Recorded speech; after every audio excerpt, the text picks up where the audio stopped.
So, in lecture 2, we will talk about your biggest hidden problem, which is the translation trap.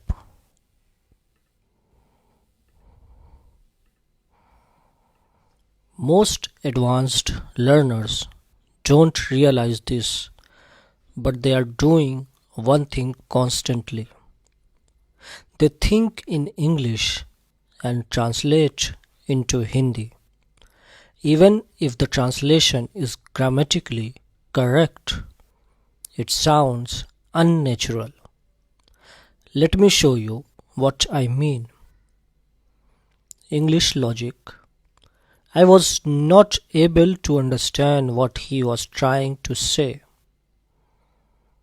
Now, the correct Hindi in their mind, if we translate, मैं समझ नहीं पा रहा था कि वह क्या कहने की कोशिश कर रहा था. Now we have native Hindi. मुझे समझ ही नहीं आ रहा था कि वह कहना क्या चाहता है.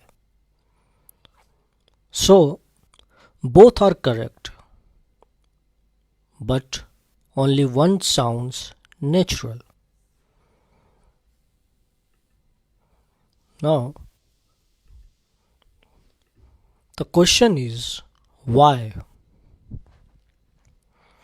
Because Hindi does not frame thoughts the same way English does.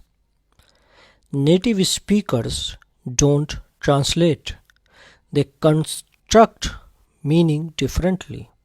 In this course, you will learn how Hindi frames ideas, how to stop translating, how to restructure thoughts directly in Hindi. The single shift changes everything.